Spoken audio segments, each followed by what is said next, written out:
Today, I want to introduce you to 3 types of regulating. So how you regulate yourself in moments of stress and discomfort, particularly for my audience in the face of attachment stress. So perhaps there's a difficulty or a challenge in your relationship, your dating experiences, being single, and you're looking to know, how do I regulate myself in the moment? Whenever I put a question out there to my community, which by the way is a community for healing attachment wounds and self-discovery, whenever I put a question out there of what do you want to know more about, regulating, soothing yourself comes back a lot. So I'm going to go through the 3 types of regulating because personally I think it is really valuable education. I truly believe you need education, community, and a whole lot of practice when it comes to healing attachment wounds. So this is really, really vital for understanding the next stage and the how. How do I change how I regulate so that it feels healthy to me, so it feels useful to me? Because how you regulate can absolutely fall into healthy and unhealthy patterns. I'm not going to be looking at that today because this is just about sharing the 3 types with you. But I will say this whilst it's on my mind.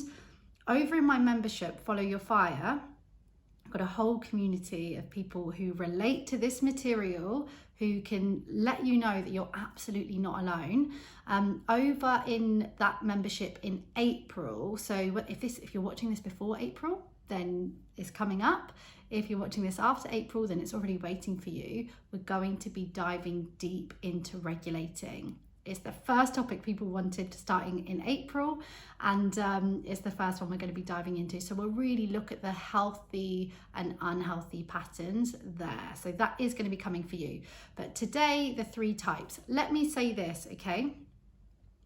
If you are not modeled or taught how to regulate your emotions, that means that when you become hijacked by feelings, by your triggers, and you begin to just feel completely taken over, your mind, body, and soul, you begin to act out of character, say things, do things, lose your sense of self. If you were not modeled and taught how to bring yourself back home to yourself in those moments so that you can experience a sense of balance and to be able to soothe yourself and make yourself feel good again, balanced again, and to be able to act in alignment with yourself, then you're not going to know how to do it. Okay, we needed to be taught. It's really important that you know that, because people can give themselves such a hard time and feel like, I just can't control myself, I can't change this. You can, you just have to learn how to, and you're here doing that. And if you weren't modeled it or taught it, then as adults we have to teach ourselves, and that's okay. So well done for being here. Just throw that in there as well. So let's introduce these 3 types of regulating. I do want to tell you, you need all 3 of them. Okay, you do need to be able to regulate in these 3 ways. You might find that as I go through them, you feel quite dominated more by one than another, and that's okay. You can really tune in and just notice what comes up for you as I'm talking. Perhaps you'll feel like, I definitely want to work on that a little bit more, or I want to bring that one in a little bit more. I want to do less of that. You just be curious about that. It's going to let you know your next move. But if you need help with that next move, then Follow Your Fire is the place to be. So the first is auto-regulation, and that is just what it sounds like, automatic. So this is those coping strategies, those tools and habits that have built up over time. So when you do find yourself feeling stressed, overwhelmed, hijacked by emotion, then this will be those patterns that perhaps you naturally fall into. It can be more conscious, and it might be more conscious, especially if you're in this growth mindset where you're doing this kind of work. But it's also likely that there's some habits that are automatic that you kind of feel like, I would like to behave or react in a different way when I feel taken over by emotion.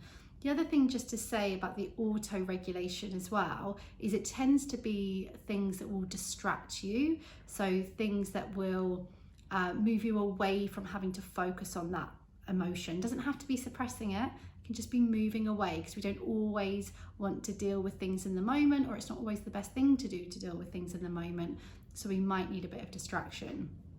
Auto-regulating tends to look like perhaps turning to Netflix, turning to food, turning to exercise. Maybe you're like, I'm going to go on a walk, I'm going to run, I'm going to go out for to a cafe, I'm going to read a book. It tends to be something to move you away from that feeling and to bring you back to a sense of feeling regulated within yourself. The next is co-regulating. So this involves other people, other humans.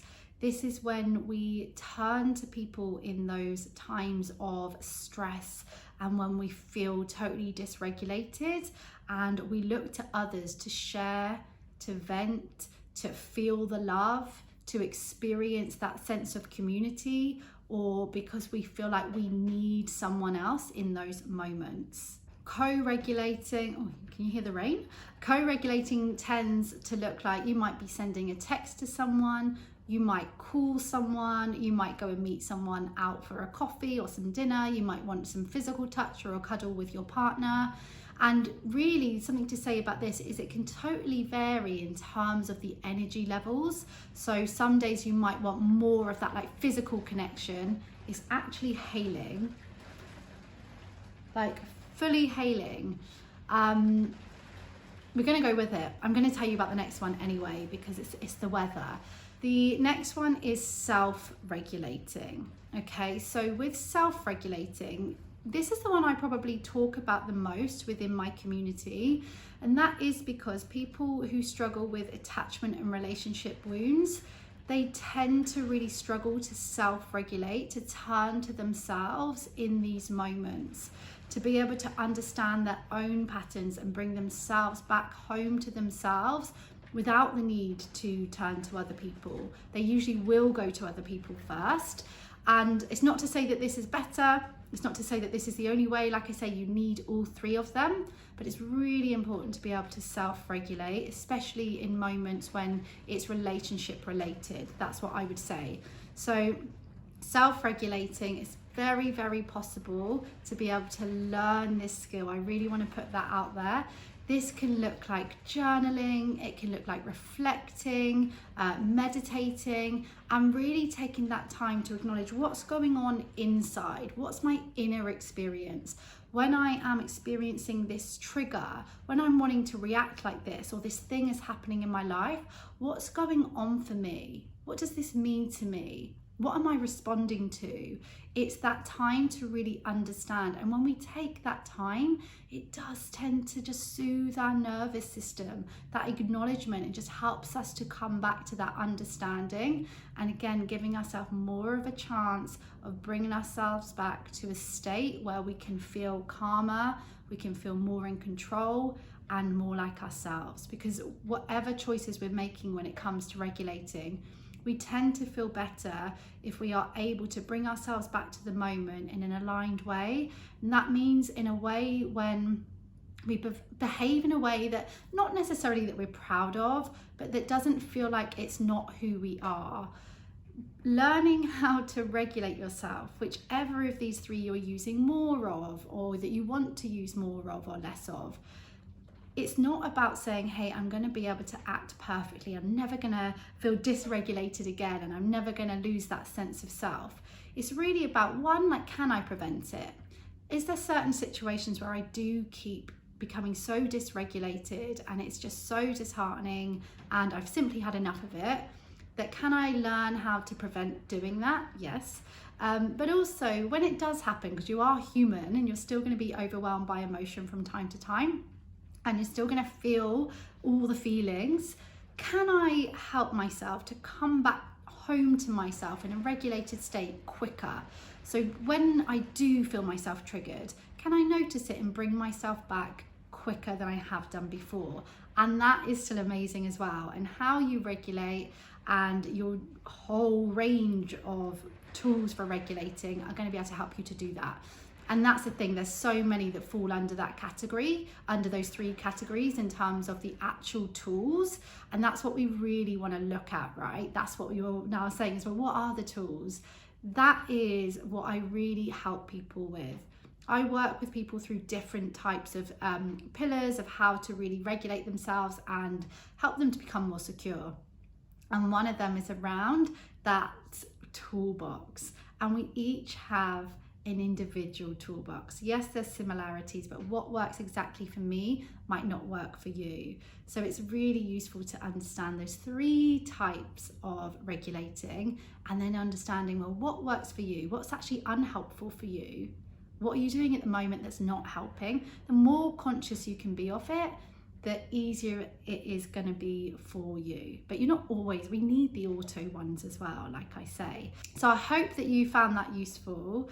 Bit of education there that's really, really important. I'm all about education, community, and embodying this work for the results that we're really looking for, which is to feel secure in our relationships, because you deserve to have extraordinary, safe, secure and fulfilling relationships. If you do want to dive deeper, do check out my membership. I'm going to put all of the details in the bio, so you can check all of that out there. Just go and have a look.